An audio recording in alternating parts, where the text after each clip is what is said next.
look at some video game company decisions that were just really bad and terrible and awful. So let's start. Without any further ado, let's get started with number 10. This That is unforced fast. error with Diablo 4, the 1.1.0 patch. When Diablo 4 came out back in I did hear about Blizzard this. was riding high, had extremely positive reviews. It sold very well. They made a whole lot of money. And regardless of anything I'm about to say, it's technically a success, at least. What happened to Diablo 4? Because if it came out with all these really good reviews and everyone was loving it and was like, whoa, Diablo 4, we're having such a good time on this. I'm really enjoying this video game so far. And then it completely fell off the face of the earth. I would know because Diablo 4 seems to have dropped off the face of the earth. Like it has 915 viewers. But if you go on to like Diablo 3, no, it's not doing it. No, I can't prove my point anymore.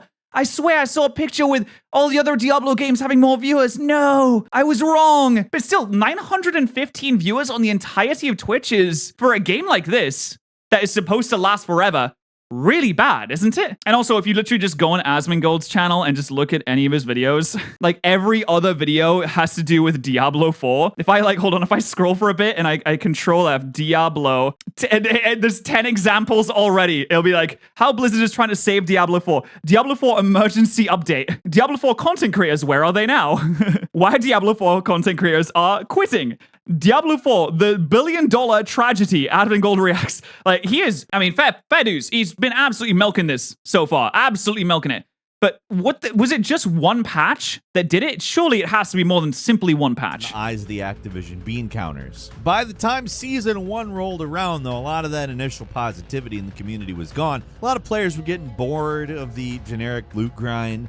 Players that stuck around in previous games for years, they were kind of starting to move on. There's a bit of... I did see a lot of posts on Reddit. Yes, I know, Reddit. I know. I'm sorry. I did see a lot of posts on there about the fact that just Diablo's not fun, and they introduced a patch, and then was like, this patch sucks so bad, it is awful bad, we don't like it, and then everyone panicked at the developer studio. Negativity around the game, because there was a perceived lack of content, and I think that it's not wrong, but that low rumble turned into a roar when the patch 1.1.0 changes came to the game. To call the patch notes unpopular would be a major understatement. What did they do? Liked the proposed changes. There was no way to know exactly how it would have gone down, but it sounded like the patch would have made the XP grind more tedious, would have lowered overall damage and defense.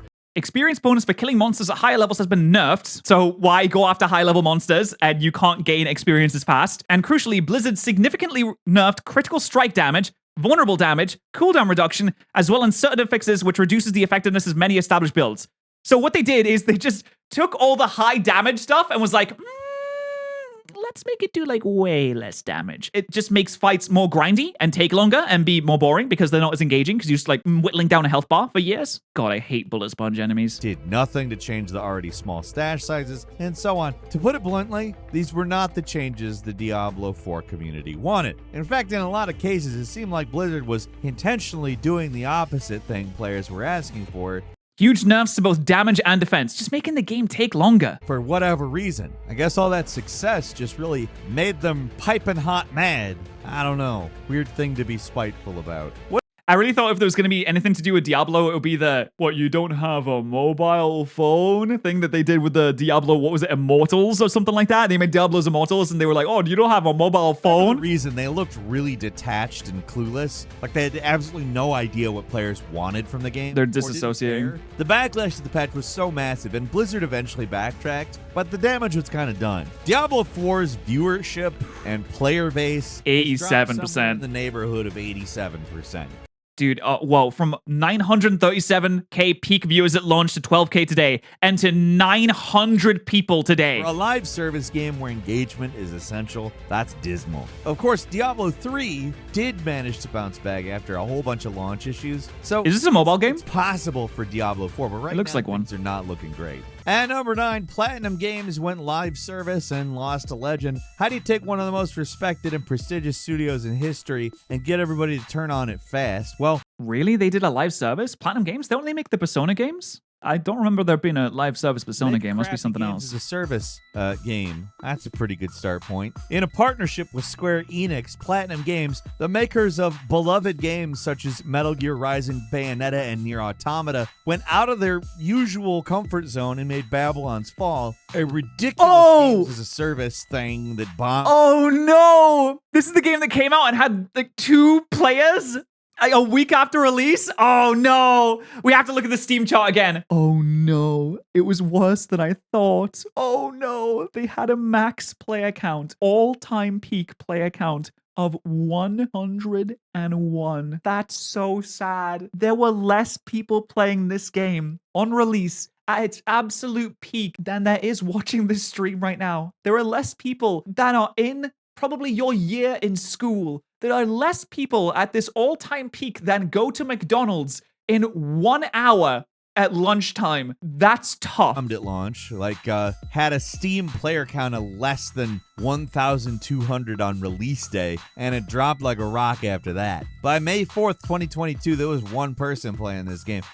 Babylon's Fall wasn't just a huge black mark on Platinum Games. It did pretty serious financial damage. How do you do so badly? How can there only be 100 people playing the game? I don't even understand how you release a game and it has so few players. Like, when you release a game, especially from a prestigious company that makes Metal Gear Revengeance, Rising, Revenge and Kill, Super Duper Armstrong mode, and Nier Automata, there's a little bit that's got to come along with that. There's got to be the ride or dies for the gaming company that are like, I will purchase anything that you make. I will do anything that you enjoy. I'm like that with Larian games right now. They made Baldur's Gate 3, they made Divinity 2. I'm like, ride or die. I will purchase anything that they make, even if it's really, really bad. And that's probably not a good thing to have, but still, there's got to be... How can there not be more ride or dies? Square Enix as well. And all this trouble comes from Platinum Games CEO Atsushi Inaba's frankly bizarre desire to push the company into live service. As we've... Money. No, it's not bizarre. It's not bizarre. Let me explain to you. Money. Live service games make a lot of dosh. They got many readies.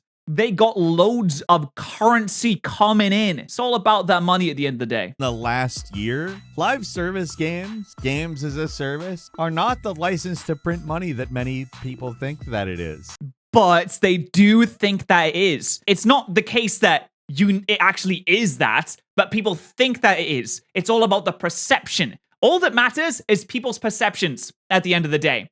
Because facts aren't real and nothing matters. So if someone thinks that it's going to make a lot of money and they're a detached suit or maybe just a person that doesn't know what they're doing, they're going to come along with this idea and say, hey, look, we can make so much money. Babylon's Fall, baby. It's going to be huge. People are going to love this. It's going to be the next World of Warcraft. It's going to be huge. Next Fortnite, baby. That's what it is. Anthem failed. The new Marvel game Avengers, yeah, that got shut down. That failed as well. Every single one that comes out seems to fail. One after another, and they put so much development time into making these boring games that seemingly have very little soul in them at all. I don't know why a company like Platinum would abandon what they're beloved and popular for. Money. Chase live service gold. To be frank, it's not really working for a lot of people at this point. There are live service games that work, but there's reasons for it. Like, there's reasons people want to put money into those games. They're usually doing something particularly good that most games as a services don't. Like, Destiny 2 is a really good first-person shooter. It doesn't exist because it's a live service game. It's a good game. I mean, the people making these decisions aren't sitting down and analyzing this and being like, ooh, okay, Destiny 2 is a really popular live service game that makes a lot of money off of microtransactions.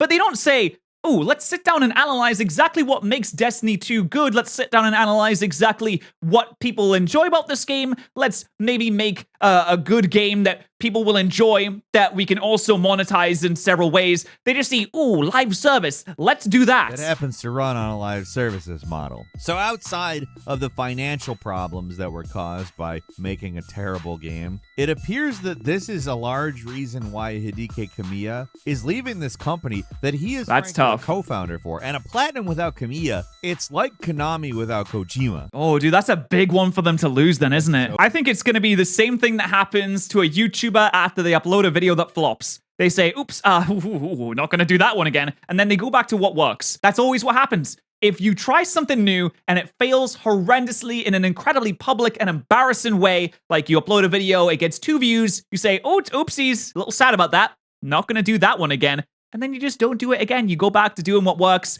and you go back to the formula that you already know is tried and true. At number 8, these new studios that go AAA. I assume. And then it doesn't work and they end up going home, so to speak. Like these new studios going big with these AAA aspirations and new IP. This Callisto Protocol? Specifically looking at the Callisto Protocol developer Striking Distance and Immortals of Avium's Ascendant Studios. Both are independent studios staffed by industry veterans. Both went all. Wasn't Immortals of Avium? Oh no, Immortals of Avium was the first-person wizard game, wasn't it? You see, this was an example of a game that had a massive content creator push with a lot of people playing this on stream, being advertised to on stream. I think they had drops on Twitch and things like that. And it peaked at 751 players. Now, you could say that in a way that was because of people using embed streams to boost up their viewership, and those contracts and those brand dealerships with fucking dealerships. Those brands deals went to streamers that were embedding viewers and essentially not actually being advertised to. So the Immortals of Avium team was getting ripped off, but it did come out and it did absolutely flop. No one played this. It looked, I would say, decently interesting. It was a game where you did first-person shooting with magic, and I assume that there was a lot of really cool, interesting things that you could do with that, but it totally flopped. I didn't even know that it had released. Callisto Protocol was supposed to be the successor to Dead Space, and it just didn't hit at all. All of the enemies were like generic zombies, and the only thing that really related to Dead Space was the fact that it's a third-person game that had extreme amounts of gore, and that was it. Graphics is their primary selling point. Both underperformed, and now both laid off huge chunks of their staff and have pretty uncertain futures. To be fair, pretty much every single game company right now is laying off a lot of people, which is a little scary, to be honest. Every video game company is suffering right now. You got BioWare, massive layoffs at BioWare. They're laying off their veteran writers. That's not looking good. There's been game companies shutting down. The company that made Saints Row is shut down now. It's gone. It's GG's. Epic, you know, they've got Fortnite. They've got Fortnite and they're laying people off. I don't know if it's because maybe they're just greedy and want more money and want to cut the fat, I guess, essentially, and just keep more money for themselves. Or if they're actually running Fortnite at a loss, which would be insane if that's true, because Fortnite is making so much money. But a lot of game companies are kind of going down right now, which is somewhat concerning because 2023 has been one of the best years for gaming I think that we've had in a very long time. We've had so many good games this year, so it's a little scary. Protocol did not meet sales projections, and they cut 32 of their staff. I don't know exactly how big they were, but I have to imagine that's a pretty significant number. I think also the Callisto Protocol lead designer, the lead also left the company now. Weirdly enough, the studio founder, Glenn Schofield. Yeah, there it is. Creator See? of Dead Space There he is. And, the reason the studio exists. He left. Not a good sign for them. Also kind of a dick move. In a lot of people's minds, he was Striking Distance, so him leaving the studio he helped found and made a single game with it, it doesn't look good. Yeah, he made one game, released it, it flopped, and now the whole development company is probably going to go down. Avum Studio didn't see any high-profile departures like that, but it did lay off about half their staff a couple weeks after the game was released. Dude, oh my god, I can't imagine. Can you imagine being in the room? You release your game that you've been working for years on, and regardless of what you think about the game, dude, making games is really hard. It's a tough thing to do. I mean, it might be a bad game, it might be a really shit game that came out, but it was still hard to make. You sit there and you release the game, you come in the next day, you check the Steam charts, you see how many people are playing, and it's under 1,000. I'd cry. I'd be crying and pissing myself at that point. At number 7 is the Ubisoft Singapore government deal. Skull and Bones, it's not even out yet, but at this point, there's literally no way. The Singapore government contracted Ubisoft to make a pirate game? Is that true? Report says Ubisoft has to complete Skull and Bones due to an agreement with the Singapore government. And this was 2 years ago, and it's in development hell.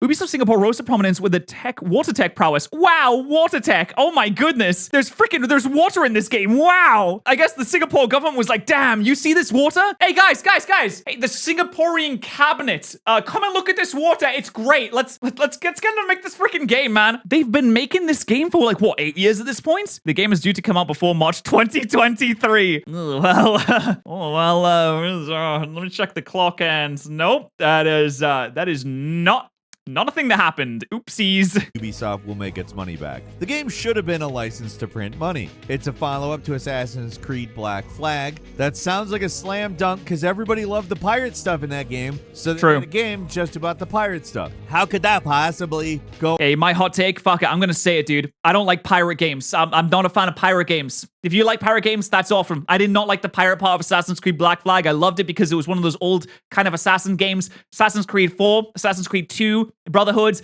they're great games. I love them. All the other Assassin's Creed games, whatever. Well, it's 2023 and it's not out yet. They've apparently sunk $120 million into a continuing development nightmare. One that they just can't. Dude, what are they fucking doing in the development house? Did they just come into work and stare at water all day? Are they looking at the water physics? They're like, oh yes, we need to check the water physics. Yeah, it's still the same as it was before. Let me just check again. Yeah, that's still water. We should probably pour more water on the floor for a few more hours, and then we'll go home. Seem to wake up from. Kotaku did an expose on the game, and an anonymous developer said if Skull and Bones were at a competitor, it'd have been killed 10 times already. But the reason Ubisoft keeps the game going, according to 3 sources that talked to Kotaku, they said the Singaporean government requires it. Apparently, Ubisoft struck a deal with Singapore when opening a studio there that they had to hire a certain number of people, and they needed to launch a brand new IP. Oh, for generous subsidies. Oh, those generous subsidies. I bet they want $120 million worth of generous subsidies. I bet they're regretting now. Oh, the higher ups at Ubisoft are punching the air. They're like, damn it. All we care about is money and we can't even get that. Why don't we just release the game? I know it doesn't work, but let's just fucking release the game. I don't care. Hey, the Singaporean government never stipulated the game had to function, did they? Because of Ubisoft's deal with Singapore, they have to keep the game going in order to fulfill their agreement. There's things they could have done. They could have started smaller, could have worked on something with a lower budget to satisfy their contract, while also acting as a support studio for other Ubisoft games. Is this straight up in the Assassin's Creed universe? Because they're outside of the Animus right now. And what, you go into the Animus and become a pirate? What? Black Flag follow-up without turning it into a big game as a service map where you're cutting down trees from your pirate ship. I don't understand that. I'm never gonna. Maybe I will. Dude, someday. I hate it. I hate crafting. I'm just gonna be the one to say, I fucking hate crafting. Why is crafting in every game? I don't care about crafting. I don't care about gathering loot and components. I don't want to go to a tree to knock down the tree so I can get wood, so I can take the wood and I can use the saw, and I have to make the saw, and I have to saw the saw, and then you saw the wood, and then you get a new component. You get a log, and I can use the log, and you can make a log, and you can use a table, and you can make a table from the log, and then on the table you can craft things like you can craft a sword, and I can craft. I don't fucking care. Just let me have a sword and swing it. I don't want to make it. It's so boring. Come out and we'll L opinion. That's fine. I'm willing to have a bad opinion. That's okay. I don't get it now. I mean, there's a lot of stuff they could have done though, but they didn't, and it's probably a decision that'll haunt them for years. I've also never played Minecraft. If they put out a good game called Skull and Bones, $120 million is something they could, in theory, make back, but we'll see, won't we? That's and tough. Number 6, 120 million. That's all I should have to say. Like, I'm pretty sure everybody knows a lot about this one at this point. And to be frank, I'm only going to be able to scratch the surface. Worst decision ever made by a video game company on this. The fallout in the last year probably isn't going to be felt until years down the line. They destroyed their company doing this. I cannot believe what they did. Not fully. It blows my mind. That's how big this one is. In mid-September, Unity announced these, frankly, totally insane changes to its payment model that would take effect in January 2024. The company previously swore that it would never use a revenue-sharing model like Unreal. But then they were like, ooh, but what if we lied? And they stuck to that, which, to be honest, I mean, fine. But in the quest to replace that revenue, they opted for something called a Unity runtime. Oh, that's right. It wasn't a revenue share. The Unity runtime fee was related to how many people downloading your game would reflect in what you had to pay to Unity. I think regardless of whether they paid for it or anything. So if a certain amount of people downloaded your game, then you'd have to have a massive bill to pay to Unity, which would be based on the number of users installing games. Yes, you heard me right. It's not based on sold games, but games installed. This is, to put it mildly, a totally absurd idea. If you have a demo, you're broke now. If you have a free video game, I hope you don't have a free video game because now you're bankrupt. Instead of getting 3% of a game's revenue or whatever, like I said, revenue sharing is what Unreal does, and I don't really think that it's the worst idea given the damn thing's just free to use. Unity decided, because they had promised they wouldn't do that, they were going to charge developers every single time a game gets installed. So instead of just being a possible fraction of the total income, there was now basically no limit to the amount of money Unity could extract from its developers. I think Which is insane, because if you think about game installs, you think, okay, well, some people just come together and they'll install your game 1,000 times. Say you got like 1,000 really, really angry people, which on the internet is really easy to find, and they really don't like you. They just install and uninstall and reinstall and uninstall your game. All of a sudden, you got a big-ass bill waiting for you, and no one's playing your game. But then they say, oh no, it's okay. Just trust us. We know how many people are the real installers. Just trust our numbers. Our numbers are real and definitely true, so we'll just tell you how much money you owe us. And you can trust us because you can trust us. It's probably most important to say installs are not tied in any way, shape, or form to a monetary transaction. A free-to-play game could be installed hundreds of times and make no money whatsoever. How are they going to track that? Well, they didn't really have a firm answer for that either. Basically, how are installs tracked? We leverage our own proprietary data models so that you can appreciate. We won't go into a lot of detail. You just have to trust us, guys. But we believe it gives an accurate determination of the number of times the runtime is distributed for a given project. We believe it does. And we're not going to tell you how we calculate that. We just think that it does, and we're not going to tell you anything. So, but you can trust us. Come on, we're besties. Come on, besties. basically sounded like Unity was going to guess a number that sounded right and send developers a bill. Who was going to pay for that? When pressured, Unity said they were actually going to charge platforms, not devs, somehow. So instead of charging the people using the Unity software, they were going to Which, if you charge platforms, the platforms will just pass the debt on to the developers regardless. charge Valve, who I don't understand how they thought Valve would be like, all right, we're going to let Unity stuff continue on our platform. Yeah, you go to Gabe Newell and say, hey, we're going to charge you like so much money for the developers that post games on your service. And he's just going to say, no, you're not. You're not going to do that. Are you kidding me? Are you fucking with me right now? You really want to do this? I'm Steam. Do you know who I am? I'm Gabe Newell! You're not gonna charge me anything! It was actually somewhat beautiful the way everyone collectively came together to shit on Unity. For one brief moment, it seems like everyone in the world was united in one righteous cause of let's dunk on Unity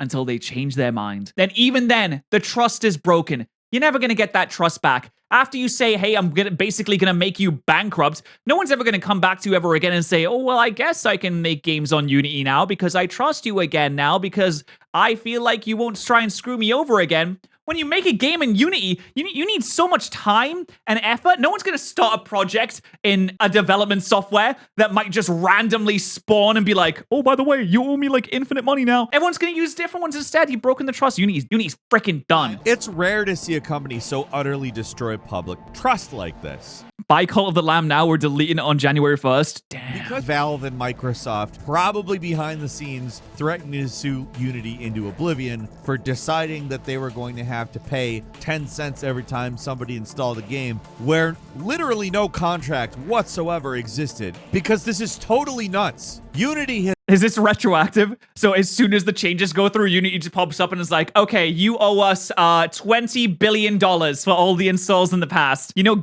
Bill Gates and Gabe Newell did the fusion dance and collectively came together to destroy Unity's CEO. apologized and changed plans. They're still We're sorry. implementing a per user fee for future Unity revisions, but they're also giving developers the option of a 2.5% revenue share, which is what they said they would never do. But like, I don't understand why that's such a bad thing. It's straightforward. It makes perfect sense. It's something that can be done on the distribution end because there's very simple analytics saying how much revenue is made for a game in the Steam interface, in Epic Games like these things are all tracked pretty simply to be. Hey, yeah, exactly. That's a very good point, Brittany, in the chat. The CEO of Unity used to work at EA. Do with that information what you will. Take from that whatever you want. Why would you ever use Unity now? They wanted to get some money from Pokemon Go. That's what they wanted. Pokemon Go was also made in Unity. You know, as soon as this went through, the Pokemon company's lawyers just whipped out the pen, started writing on overdrive. They probably flew in jets into the Unity CEO's house. Probably start fighting him on the spot, to be honest. Also, Brilliant Diamond and Shining Pearl was made in Unity, but that doesn't matter because no one plays that one. Something that everybody knew, because that's the nature of capital ownership. But it's not something that generally... The nature of capital ownership is... Ooh, I can make more money? Then I want more money. If you want more money, then you can subscribe to Gamer Angstine, watch more videos like this. I'm actually going to end this right here because I want to encourage you to go and watch number 5 through 1 because there's some crazy stuff the games companies have done in the past. So please go watch the original video and subscribe to their channel because they make a lot of good videos like this. And if you want to see more of my dumb face, then you can always subscribe to more patterrz as well.